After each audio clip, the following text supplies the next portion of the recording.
All right, now let's head to South Nigeria, Rivers State, where allocation there, we've been told, or the announcement was made following a ruling by a court in Abuja. There'll be no allocation given to Rivers State because of, some of those political quagmire that has been going on right there. Well, the governor has assured people in Rivers and Nigerians that he's not perturbed by it. He has other ways to deal with expenses of the state, from salaries to paying contractors and all of that. But the private sector there are also worried about how this will affect them. So we have joining us for this conversation. Well, normally you would know him as the president of Petron, that's Petroleum Products Retail Outlet Owners Association of Nigeria, Mr. Billy Gillis-Harry. But today we'll speak to him as the chairman, Board of Trustees Coalition of South Chambers of Commerce, and also the past president of Port Harcourt Chamber of Commerce. As speaking for the private sector at this time, Mr. Billy Harris, good afternoon and good to have you on the program. Yeah, good afternoon and thank you for having me. So do tell us, Mr. Gillis-Harry, how worried are you with this pronouncement? The governor has said there's no need to worry, but I mean, for you as a private sector, you have businesses operating in Rivers State. Are you worried or are you assured by the governor's comments? Well, there is no businessman that will hear that pronouncement from the judiciary that will not be worried and leave some those business in business. As you know, Nigerian business is all pretty much mostly on the budget. So, from January, businessmen start to put their plans on what areas the business is in, and it is always along the lines of what the budget position.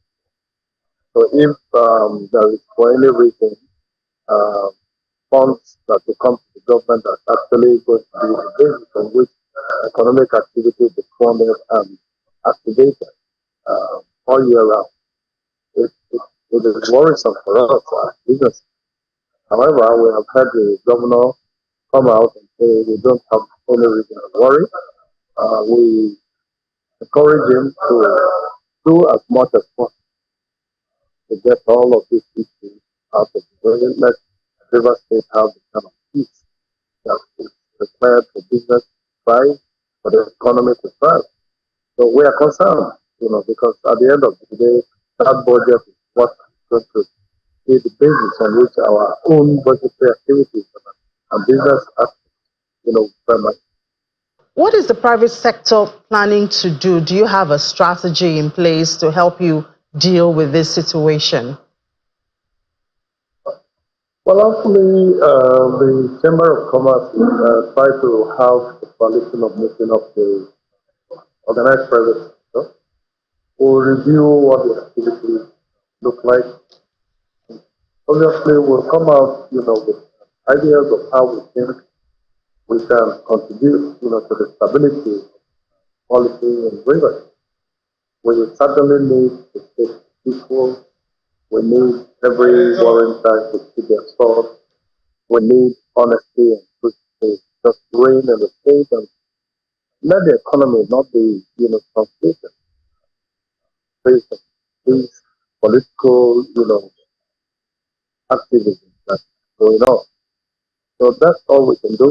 The matter has already gone to court. I'm not a lawyer, so I cannot wield to those legal technicalities. But as a businessman and a layman, I do know that the judgment of court will stifle funds coming into the state.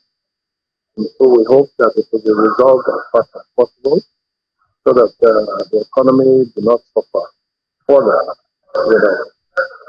to create. And of course, the River State is a micro Nigeria, as you all know. So anything that's happening there will certainly be impactful in other parts of the country. So we as businessmen, we can only comment that, right? Look at the realities of these economic input as to how the economy of River State can be active, be thriving, and ensure that Rivers men and women and those who live and do business do not suffer so know that, I mean, River State is a major oil producing state in the country. So there are some businesses or business persons who will still have to do business there. I wonder what the sentiment is around there, seeing that the resources are there. So there are contracts that have been signed. Do we see this causing any disruption in some of those agreements and contracts and MOUs that have already been signed even before now? Well, this judgment came in just towards the end of last week. I mean, towards the end of the week. And we as businessmen also owe ourselves the responsibility to peruse through the judgment and know what comes to the judgment. But it's easy for it to create a panic that suddenly there's not going to be funds coming into River. But we believe and hope that such negative values will not come in. I mean, the governor has, in his usual very peaceful way, shot Rivers before that. There will be nothing to worry too much about. But we are concerned, that this type of situation will see focus in Rivers. Because this is not the first time it's happening. It's been happening almost in all the stations that are handing over to the next one. So we need to really get our act correct and straighten ourselves out. Allow our state to be very critical to the growth of the economy of Nigeria to become very, robust. Mr. Billy Gillies Harry, thank you so much for your time. And we'll certainly be following the development in the state, and hopefully we will not lose businesses at this time for the country. Past President, Port Harcourt Chamber of Commerce and Industry, and also the President of Petroleum Products Retail Outlet Owners Association of Nigeria. Thank you so much. Thank you so much for having me.